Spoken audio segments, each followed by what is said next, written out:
Hey there, everybody. We got something going on today. I'm not really sure. I'm not sure what's happening here. I'm gonna watch some Magic, I guess. This is gonna load. I'm gonna draw some cards. That's not a good first day. Oh, I remember this one. Okay, yeah. So this was during playtesting. This is actually a pretty fun match. I know it's kind of short looking at it now, but it teaches you never to give up. Never give up, never surrender, you guys. That's what life is. So this is early on in the process. This is not the final build, obviously. This was while I was playtesting, which is why there isn't commentary already on it. I just happen to be recording. Sometimes I do that. And this is red-blue. And basically what this is going to demonstrate is how this particular build that I've put together just bitch slaps red-blue. And it's a very specific use case considering who we're facing and what this opponent had in hand and stuff like this. But right here, we're going to get the very first part of it is Leonin Sun Standard. And I'm very excited to see that card because what that's going to allow me to do, if I'm careful with the Sun Standard, is keep all my guys from getting killed by this other individual. And what we're doing right here is I'm not playing anything. And why I'm not playing anything is because he needs that card draw from his cancel spells. So I'm not playing a goddamn thing because he's got mana problems right now. But you got to assume that he's got cancel that's going to allow him to draw something. I don't need to play anything right now. And all that's going to allow him to do is draw a card.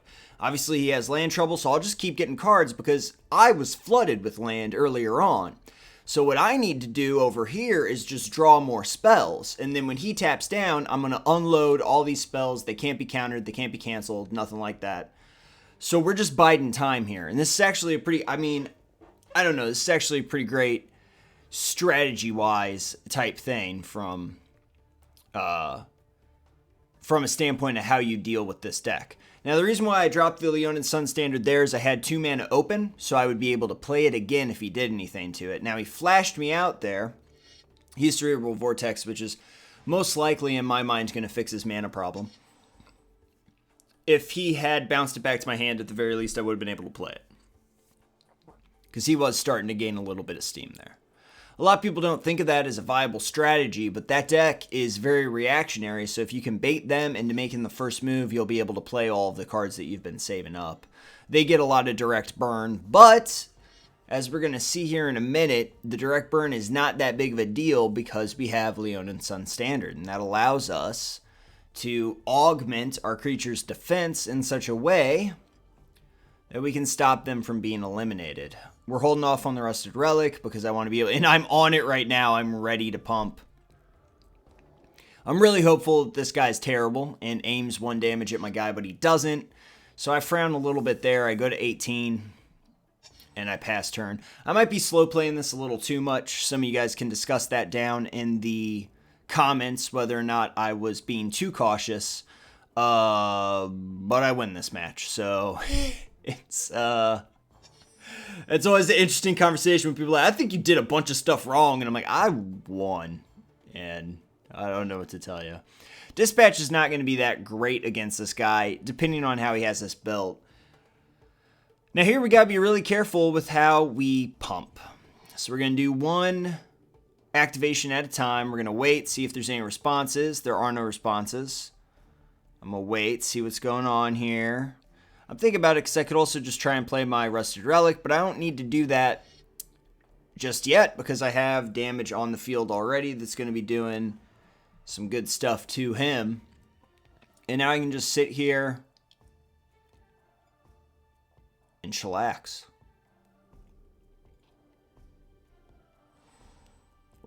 I don't know what happened there. I don't remember freezing him out, but my icon was the one that was cold, so I'm not really sure what happened there. Might have been some jank on the game's part. So this guy's still screwed. But we're obviously not giving him too much to work with. So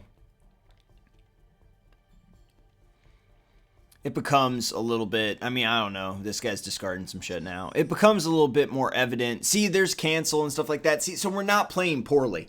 That's my entire thing, is that the cancel that he had in hand would have fucked my Rusted Relic. Like, Here's my whole thing. I don't have a need to play another card. He has a need to burn this guy, and if I play my cards right, I can keep him from burning this guy, and I can just Leonin Sunstare, because I'm going to get another 1/1 too. And that's the other thing I'm thinking about, is I don't necessarily have to pump out to defend this first one, because I can pump out if he tries to. He's going to need 2 removal spells to stop me from punching him in the face every turn.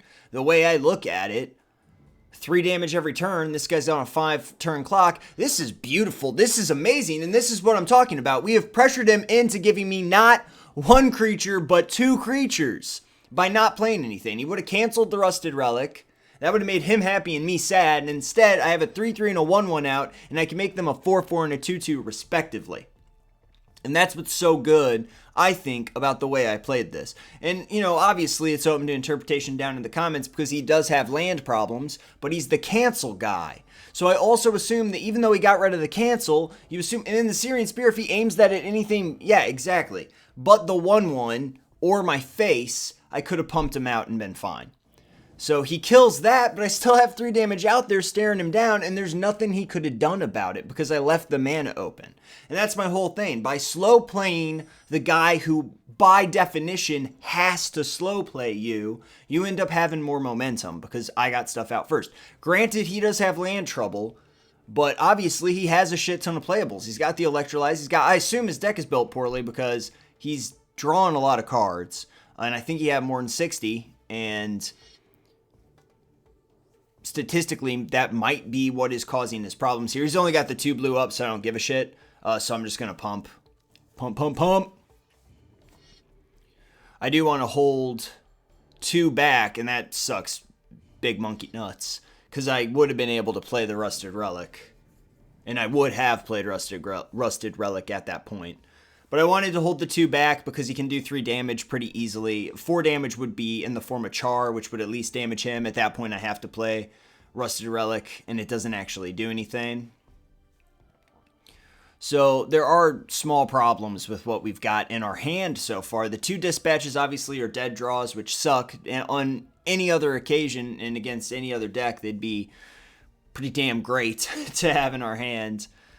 But this guy does not really have that issue. And then he bounces. I'm not really positive why he bounces, but most likely because of the fact that you can't kill this 3/3 that he gave me. He gave me this 3/3, and now I'm going to pump the shit out of it over and over and over again until it beats him. And I don't really have to do much else. I just keep this 3/3 alive. Keep this pump train happening. He's on a 3-turn clock. And with the amount of mana he has, he can't burn my face all at once, so I don't really care what's going on anymore.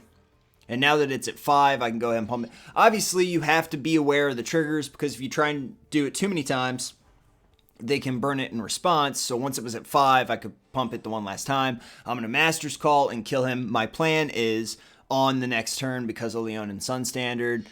What sucks here is I wish I had 1 mana open because I could Master's Call and then burn it out. I don't know why you would get that, and I actually failed a Master's Call, which right now I'm salty as shit because I failed to pause it because I was trying to figure out what he was grabbing. So I'm actually very, very pissed because I would have just won with Master's Call if I had played it.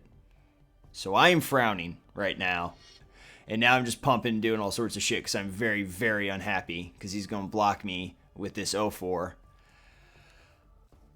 That was a separate issue. I've won the match at this point.